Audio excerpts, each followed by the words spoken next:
அன்பான மாதா தொலைக்காட்சி நேயர்களுக்கு வணக்கம். இன்றைய நிகழ்ச்சியில் நம்ம பார்க்க போகிறது இரத்த சோகை. அதாவது ஒரு மனிதனுக்கு எதனாலெல்லாம் அனிமிக் ஆகுறாங்க, ஹீமோக்ளோபின் குறையுது, இரத்த சோகை வருது அப்படிங்கிறத நம்ம தெரிஞ்சுக்கணும். இப்போ அடிப்படுது, அதில் பிளட் லாஸ் ஆகுது, அப்போ நமக்கு அனிமிக் ஆகலாம். சிலருக்கு சில நோய்கள்னால அனிமிக் ஆகலாம். இப்போ பார்த்தோன்னா கிட்னி ப்ராப்ளம், கிட்னி ஃபெயிலியர், அதாவது கிரியேட்டினைன் யூரியா இன்க்ரீஸ் ஆகும், ஹீமோக்ளோபின் குறையும், அவங்களுக்கு இரத்த சோகை கண்டிப்பாக ஏற்படும். கேன்சர் பேஷண்ட் எடுத்தாலும் மேக்சிமம் கேன்சர், அது எந்த கேன்சராக இருந்தாலும் சரி, அவங்களும் 90% அனிமிக் ஆகிறதுக்கு வாய்ப்புண்டு. சிலருக்கு அல்சர், அதனால அனிமிக் ஆகலாம். சிலருக்கு ப்ளீடிங் பைல்ஸ், அதனால அனிமிக் ஆகலாம். பெண்கள் அப்படின்னு எடுத்துட்டோம்னா அவங்களுக்கு மாதவிடாய் பிரச்சனை, வெள்ளைப்படுதல், அதிக ரத்தப்போக்கு, பீரியட்ஸ் ப்ராப்ளத்தினால அனிமிக் ஆகலாம். குழந்தை பேர் பெற்ற பெண்கள் பிளட் லாஸ் ஆயிருக்கும், கன்சீவ் ஆயிருக்கிற டைம்லையும் அவங்க அனிமிக் ஆகலாம். ஆஃப்டர் டெலிவரியும் அனிமிக் ஆகலாம்.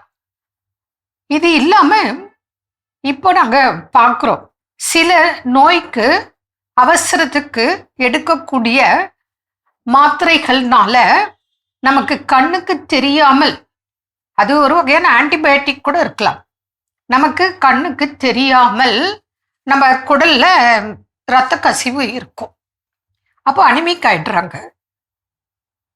ஒரு நோய்க்கு போயிட்டு ட்ரீட்மெண்ட் எடுக்கும்போது அந்த மெடிசனோட சைடு எஃபெக்ட் நம்ம அனிமிக் ஆகுறோம். ஜென்ரலாக அனிமிக்குன்றது ஒரு சாதாரண பிரச்சனை, ஆனால் அது எந்த அளவுக்கு இருக்குது அப்படின்னு பார்க்கணும். இப்போ பெண்கள் அப்படின்னு எடுத்துட்டா 12 grams% இருக்கணும். அது 11 இருந்தால் அது பெருசாக எடுத்துக்க தேவையில்லை, கவனமாக பார்த்துக்கிட்டா போதும். ஆண்களாக இருந்தால் 14 grams% இருக்கணும் ஹீமோக்ளோபின் லெவல். அது 1 கம்மியாக இருந்தால் பிரச்சனை இல்லை.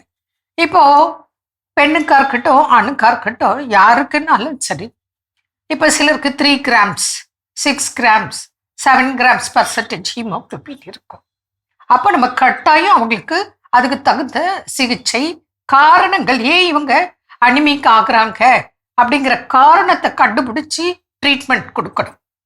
பொதுவாக அவங்களுக்கு டயர்டாக லூஸ் மசில்ஸ் ஆயிருக்கும், கண்ணு வெளுத்திருக்கும், நாக்கு வெளுத்திருக்கும், ரொம்ப டயர்டாக, தலை சுத்தல், மயக்கம், அசதி, ஒரு ஆக்டிவாக ஒர்க் பண்ண முடியாத ஒரு உடம்பு, இனம் புரியாத கவலை, அப்புறம் பார்த்தீங்கன்னா அவங்களுக்கு உள்காய்ச்சல் அடிப்பது போல் இருக்கும். இதெல்லாம் வச்சு நம்ம உடனே கண்டுபிடிக்கணும், ஏன் உங்கள் சோர்வாக இருக்காங்க, ஏன் தளர்ச்சியாக நடக்கிறாங்க, ஏன் கண்ணு வெளுத்து காணப்படுது அப்படின்னு பார்த்து இம்மிடியேட்டு பிளட் டெஸ்ட் பண்ணி அவங்களுக்கு அனிமிக்கு ட்ரீட்மெண்ட். அனிமிக்கு ஆயுர்வேதிக் மெடிசன்ஸ் இருக்குது. அது இல்லாமல் நிறைய நாங்கள் டயட்டில் உங்களுக்கு அட்வைஸ் கொடுக்குறோம். இப்போ உதாரணத்துக்கு ஒரு 72 வயசு ஒருத்தர், கும்பகோணம், அவருக்கு பயங்கர அனிமிக். அவருக்கு என்னன்னு பார்த்தோன்னா பிளட் கேன்சர், அதனால அவருக்கு அனிமிக். ஸோ அவருக்கு என்ன பண்ணும், கேன்சருக்கு உண்டான ட்ரீட்மெண்ட், அடிஷ்னலாக அவருக்கு டயட்டு ரொம்ப ரொம்ப ரொம்ப ஸ்ட்ரிக்டாக சொல்லி, அது பார்த்தீங்கன்னா சுமார் 6 months அவருக்கு பிளட் கேன்சரும் பெட்டர் ஆகிடுச்சு, ஹீமோக்ளோபின் நார்மல் லெவல் வந்தாச்சு. அப்போ அவங்களுக்கு அருகம்புல் சாறு, கோதுமை புல்சாறு, அதுக்கப்புறம் பார்த்தீங்கன்னா முக்கியமாக பீட்ரூட்டு, சுண்டக்காய், முளைக்கட்டிய பயிறு வகைகள், காய்கள், கீரைகள், டெய்லி ஏதாவது ஒரு கீரை, அந்த மாதிரி நிறைய அட்வைஸ் கொடுத்தோம். ஆட்டுப்பால் கூட அட்வைஸ் கொடுத்தோம். அதில் அவங்களுக்கு படிப்படியாக இம்ப்ரூவ் ஆச்சு.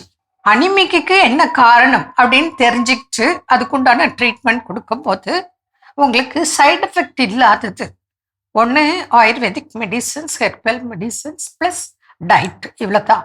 இது கடைப்பிடித்தால் நிச்சயமாக நல்ல பலன் கிடைக்கும். மீண்டும் நாளை சந்திப்போம். நன்றி. அன்னை மரியே வாழ்க.